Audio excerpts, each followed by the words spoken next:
Oh, itu bisa ya dok ya di sini ya? Oh, keren sih. Jadi nggak perlu ke salon-salon yang khusus gigi gitu, nggak perlu. Iya, jadi bisa ya di sini, malah enak ditangani oleh dokter spesialisnya langsung ya.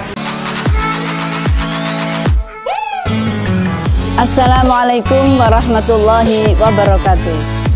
Rumah Sakit Umum Daerah Kabupaten Jombang mempunyai inovasi pelayanan, yaitu talk show Humas Menyapa, di mana dokter spesialis dan subspesialis memberikan sosialisasi dan edukasi kepada masyarakat Kabupaten Jombang dan sekitarnya. Semoga dengan adanya acara talk show Humas Menyapa Rumah Sakit Umum Kabupaten Jombang bisa memberikan manfaat dan keberkahan kepada kita semuanya. Informasi hari ini, Humas RSUD Jombang menyapa. Bincang-bincang dengan Dr. Adelin Jovita Tambayong, spesialis konservasi gigi, membahas tentang perawatan saluran akar untuk mempertahankan gigi. Assalamualaikum warahmatullahi wabarakatuh. Selamat siang. Jumpa lagi dengan saya Gianita Prayoga dalam acara Humas Menyapa RSUD Jombang.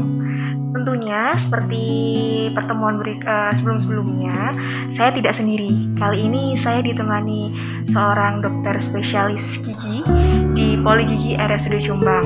Nah, beliau adalah Dr. Adelin Jovita Tambayong, spesialis konservasi gigi. Untuk tema yang akan kita bahas kali ini seputar tentang perawatan saluran akar untuk mempertahankan gigi. Sebelum itu kita sapa dulu beliau. Selamat siang Dokter Adelin ya. Selamat siang. Iya, dokter. Sebelum kita membahas topik kita pada hari ini, mungkin bisa perkenalan sedikit ya. Selamat pagi, saya Dr. Adelin Jovita, spesialis konservasi gigi dari Poli Gigi RSUD Jombang.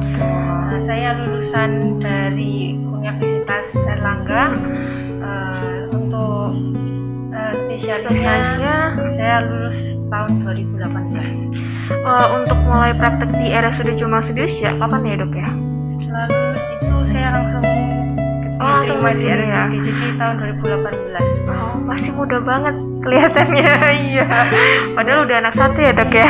Nggak kelihatan. Nah dokter, terima kasih sebelumnya ya. Seperti yang saya sampaikan tadi, bahwa kita hari ini akan membahas seputar perawatan saluran akar untuk mempertahankan gigi. Nah, sebenarnya perawatan saluran akar pada gigi ini apa sih dok, dan tujuannya ini untuk apa? Pertama-tama banyak yang dikeluhkan pasien ketika giginya sakit, itu biasanya alasannya karena gigi yang berlubang. Oke. Cuma banyak pasien yang ingin karena giginya berlubang itu dicabut. Padahal sebenarnya untuk pencabutan gigi itu banyak akibat-akibat yang mengikuti. Seperti karena kalau giginya dicabut, makan juga nggak enak. Iya, lalu juga dapat menimbulkan masalah sendi rahang karena bebannya yang terlalu berat pada satu sisi, akhirnya rahangnya mengalami gangguan. Juga pada gigi yang dicabut itu akan menyebabkan gigi-gigi lainnya itu migrasi atau berpindah tempat, sehingga nanti giginya berantakan semuanya. Oh gitu. Ya, jadi dengan pembaruan teknologi sekarang telah ditemukan untuk perawatan saluran akar. Di sini jadi gigi ketika berlubang nggak harus dicabut langsung. Oh gitu ya dok ya. Gigi bisa dirawat terlebih dahulu, lalu nanti setelah dirawat bisa ditambal, sehingga gigi nggak perlu dilakukan pencabutan. Jadi tidak tiba-tiba langsung dicabut gitu ya? Enggak, iya. Melihat dulu kondisi giginya seperti Ya, apa. tapi harus dilihat juga sisa giginya. Maksudnya gimana dok? Jadi gigi berlubang itu kan ada kedalamannya ya. Ketika kedalamannya belum terlalu dalam, gigi bisa langsung ditambal. Tapi semakin dalam dan semakin sedikit jaringan yang tersisa, itu menyebabkan perawatannya akan semakin sulit dan semakin mahal. Oh, seperti itu ya, Dok. Berarti melihat kondisi separah apa gigi itu tadi ya, Dokter. Nah, untuk tadi disebutkan bahwa butuh perawatan ya kalau untuk adanya gigi berlubang atau apapun itu. Nah, untuk perawatan saluran akar sendiri ini biasanya membutuhkan waktu berapa lama? Maksudnya yang saya maksud ini seperti mungkin melakukan kontrol rutin setiap berapa minggu sekali atau bagaimana, atau perlu dipantau begitu atau gimana, Dok? Tergantung kasusnya juga ya, Mbak. Jadi kalau giginya kan juga tergantung dari banyaknya saluran akar. Semakin banyak saluran akar itu giginya perawatannya harus berkali-kali. Biasanya berapa, Dok? Seminggu sekali atau 2 minggu sekali? Oh, seperti itu. Biasanya rata-rata 5-7 hari sekali. Oh, gitu ya, Dok. Jadi ya berkala ya, Dok, ya, harus dipantau terus. Nah, terus untuk gejala-gejala yang timbul nih, Dok, ya. Kan salah satunya tadi juga karena gigi berlubang juga ya. Gejala-gejala apa sih yang bisa timbul, yang bisa yang sekiranya seseorang ini memerlukan, ini pasien ini memerlukan perawatan akar pada giginya, itu bagaimana?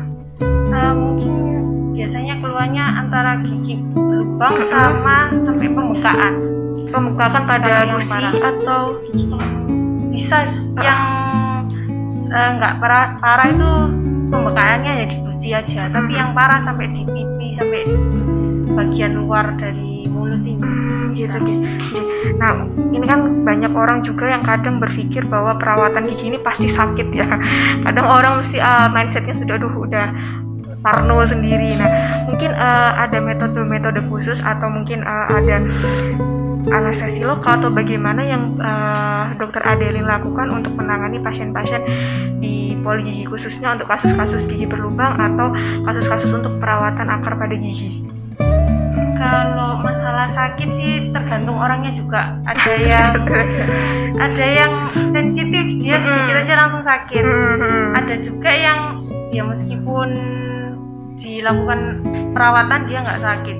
Kalau misalnya memang pasien mengalami, maksudnya merasakan sakit, biasanya dilakukan anestesi atau bius ya, seperti dilakukan pencabutan gigi itu. Sebelumnya kan dibius dulu. Sama sih untuk metodenya. Berarti biasanya dilakukan anestesi atau bius itu dulu ya, Dokter ya. Jadi biar nggak terlalu nyeri gitu. Nah, terus untuk perawatan saluran gigi ini dilakukannya kapan sih? Apakah harus nunggu gigi ini berlubang dulu atau bagaimana? Atau bisa kita melakukan kontrol rutin sejak berapa bulan sekali ke dokter gigi atau bagaimana? Kalau kontrol ya pasti ya seharusnya memang 1 tahun dilakukan 2 kali. Untuk ke dokter gigi ya, Dok?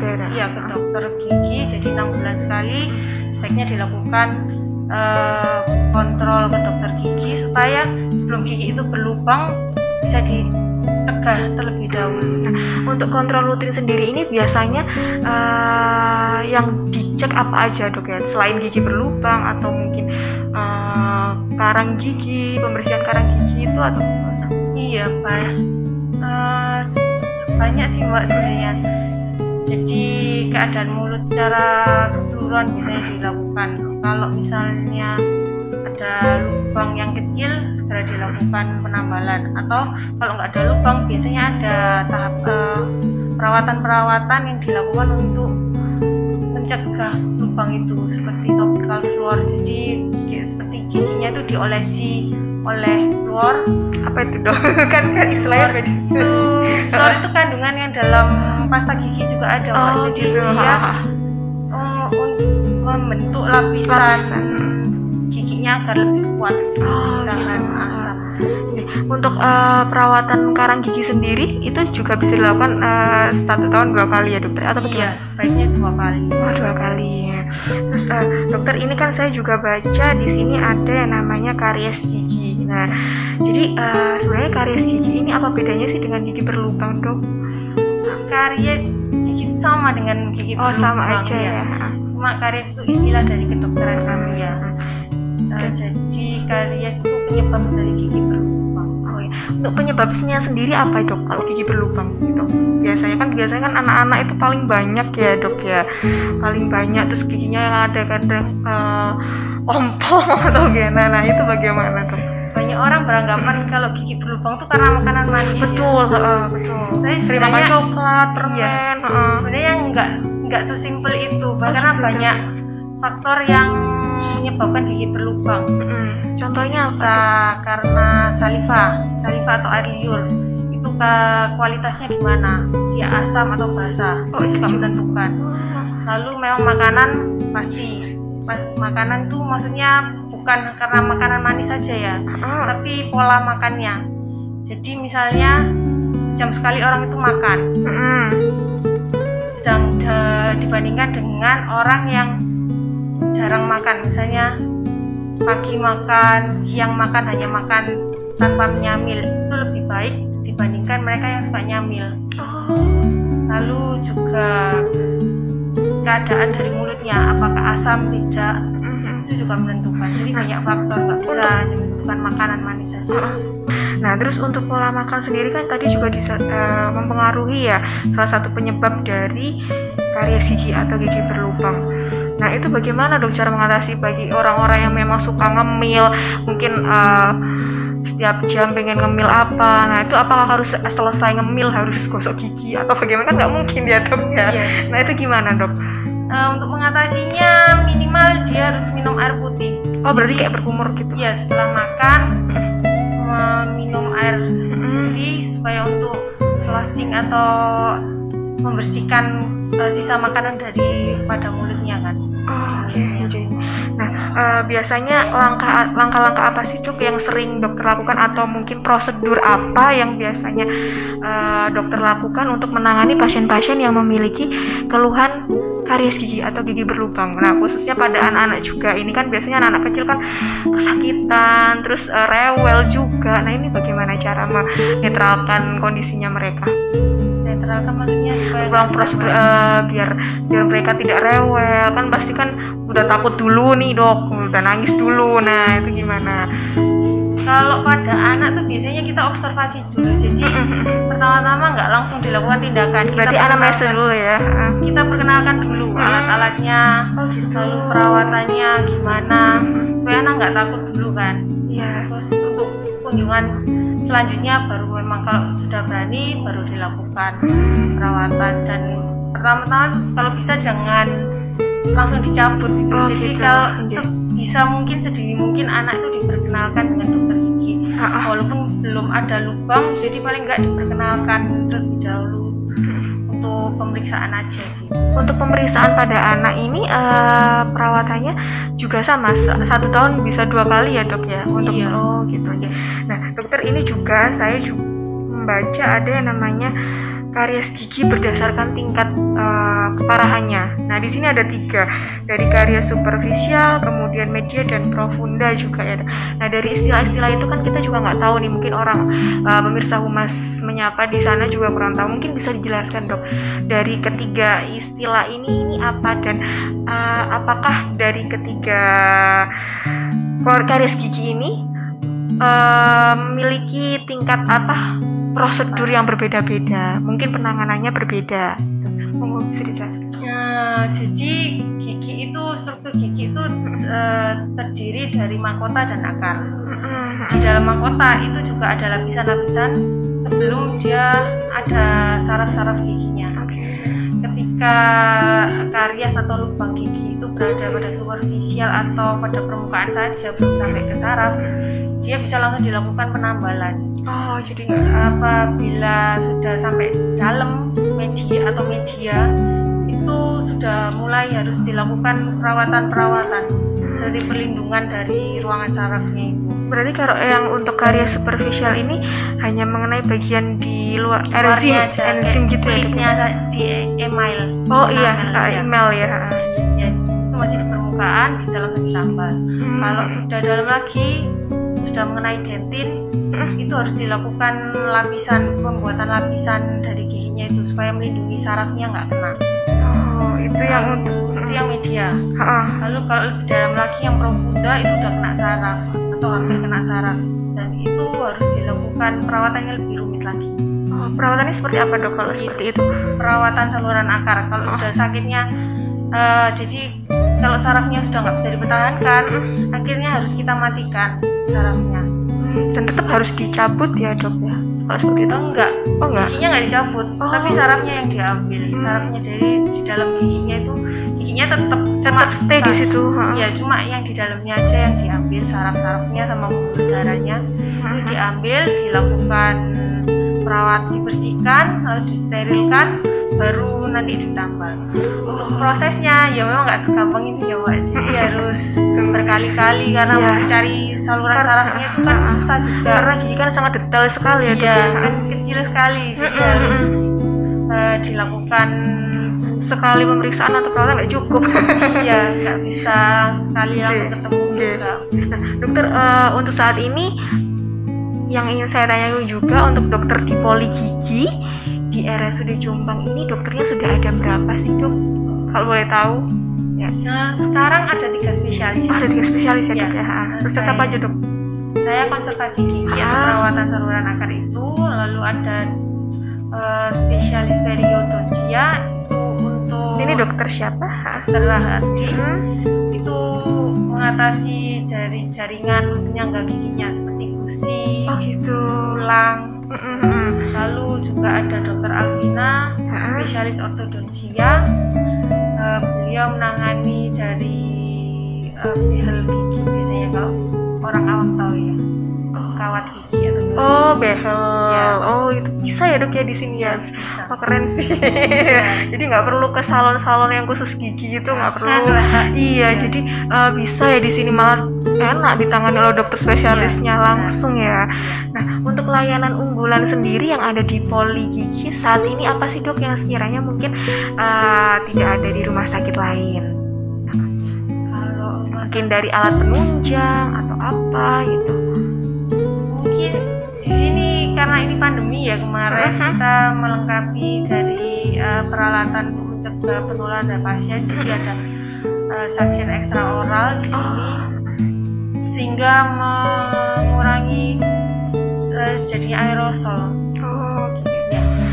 Alat suction extra oral yang saat ini. Lalu kita juga dilengkapi APD, betul. hingga sampai masker respirator, sehingga kita juga nggak mencegah penularan dari dokter ke pasiennya. Iya, memang sudah cukup sesuai dengan standar ya dokter. Apalagi di masa pandemi kan banyak orang-orang yang mungkin takut periksa, apalagi ke poli gigi ya dokter. Nah dokter, untuk saat ini kan juga mungkin banyak orang yang istilahnya sepele nih untuk perawatan gigi. Nah, tips-tipsnya apa untuk biar orang-orang itu termotivasi untuk memeriksakan giginya secara rutin, mungkin 1 tahun 2 kali. Dan kunjungan saat ini di poli gigi sudah mencapai berapa persen ya dokter ya untuk saat ini? Range-nya aja mungkin. Dulu awal-awal sih sebelum pandemi, karena sekarang masa pandemi ya. Sebelum pandemi itu 30 sampai 35 pasien per harinya. Banyak ya juga. Setelah pandemi turun drastis sampai 5 sampai 10 pasien. Itu per harinya ya dokter ya. Oh iya, lupa saya. Untuk polinya sendiri ini bukanya dari hari apa sampai hari apa ya dokter ya? Hari Senin sampai Jumat. Hari Senin sampai dengan Jumat. Nah, untuk dokternya kan ada 3 spesialis, ini juga standby di situ semua ya dokter ya berarti? Nah iya. Baik pemirsa Humas RSUD Jombang Menyapa, sebelum acara ini kita closing, mungkin ada pesan atau kesan yang ingin dokter Adelin sampaikan ke pemirsa Humas RSUD Jombang Menyapa. Monggo silakan. Iya, pemirsa sekalian, sebaiknya kalau bisa ya memeriksakan giginya setahun 2 kali minimal, karena lebih baik mencegah daripada mengobati, sehingga kalau bisa sebelum gigi berlubang. Baik, terima kasih pemirsa Humas Menyapa RSUD Jombang. Itu tadi yang perbincangan kita hari ini dengan Dr. Adelin Jovita Tambayong. Jadi mungkin ada keluarga atau sanak saudara atau tetangga yang mengalami keluhan pada gigi, jangan segan-segan atau jangan takut untuk memeriksa di Poligigi di RSUD Jombang. Tentunya di masa pandemi ini di Poligigi sudah dilengkapi dengan APD ya dokter ya, APD yang memang sudah sesuai dengan standarnya, jadi tidak perlu takut. Dan untuk dokternya sendiri ini sudah ada 3. Nah, nanti keluhannya apa biar lebih diperiksa lagi oleh dokternya sendiri. Nah, untuk polinya hari Senin sampai dengan hari Jumat. Nah, itu untuk Sabtu Minggu libur karena dokternya butuh istirahat ya dokternya. Baik pemirsa Humas RSUD Jombang Menyapa, cukup sekian acara kita hari ini. Semoga apa yang Dokter Adelin sampaikan tadi bisa mengedukatif kita semua. Sebelumnya terima kasih dokter karena sudah bersedia hadir ya.